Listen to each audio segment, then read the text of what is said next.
Morning. Morning. How we doing? Good. So, did you appeal the Churchwell targeting?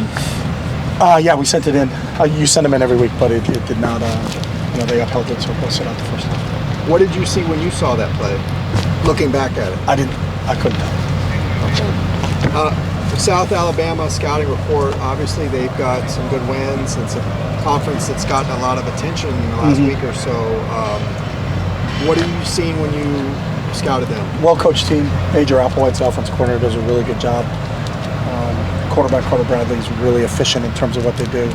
They're going to spread you out. They get the ball. They got two outstanding wide receivers. Their outside guys are really good, Way and Lacey. And then they have a tough physical running game in Webb and Avery. So, they kind of spread you out to run it a little bit. And if you get too spread out, they're going to hurt you in the run game. But if you constrict too much in the run game, they're going to hurt you because they got weapons out wide. So, really solid football team on the offensive side of the ball. Been very efficient in their first two games offensively this year. When they win over Nichols and they win over Central Michigan. Central Michigan went in and scored 44 on Oklahoma State in the opening week. And I thought defensively, these guys did a really good job of shutting them down. They're multiple on the defensive side of the ball. The head coach is a defensive coach, came from Indiana as a defensive coordinator. Very multiple, a lot of different looks, a lot of different blitzes, a lot of dropping different guys into coverage, so they try to confuse you from an offensive standpoint going against them. You got to know who's coming, who the rushers are, who the droppers are, because that can affect you in terms of trying to be efficient in your passing game. So, really well-coached team, and we expect a really good game on Saturday. Does the way Bowling Green played against you guys defensively, does that help with preparing for a game like this? They're not. I mean, Bowling Green's more of a 3-4 team. This is a 4-2-5 team, but there's some principles, I think, but I think the schemes are different.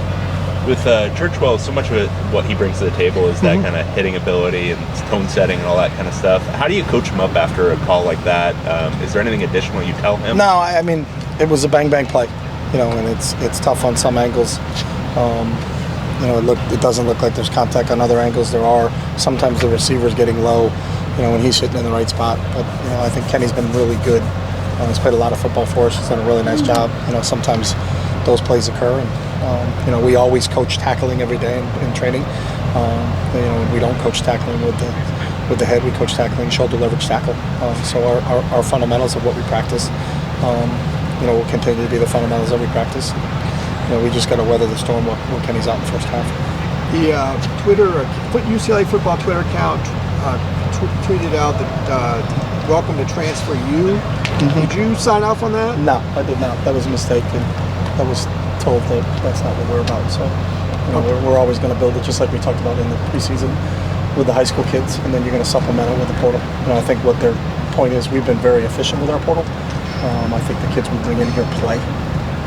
And that's a credit to how we do that. We've always approached it like it's free agency in the National Football League. So how can they contribute to the program? There's a ton of guys that go in the portal. And I think that's probably the MO for most teams in college football. I think 48% of the quarterbacks in the FBS right now are transfers.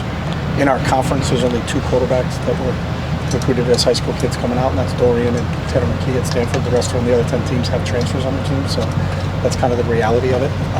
But that's what shouldn't have gone. So when you say it was a mistake, did you hear from the administration? No, that was a mistake that the head coach saw it. When I saw it, I said that's a mistake. I didn't hear from anybody. I think it's still up. Did you ask them to delete it? Or? I don't know how to do. I'll take care of that when I go back. I'll find out how that. So it's already out there, so I don't know what deleting it does. So that it's not out there in perpetuity. Okay, do people go back and look at them afterwards? I'm not in that world, so you want it out? I'll take it out. Okay, appreciate that. Okay. Is Kenny Grono, is he still out? He's unavailable today. Ezekiel's back in full go. Yep.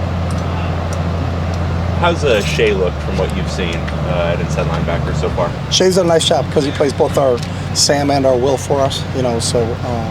He plays in the box in our Will. When he's playing the Will, he plays a little bit outside when our Sam linebacker gets extended by formation. So he's adapted really well. Was a striker for us last year. Moved up to linebacker when Coach McGovern got here and Coach Norton got here. And I think he's done a really good job because he's got versatility. So he's provided a lot of versatility for us. Thank you. All right, guys. Thanks. Appreciate it.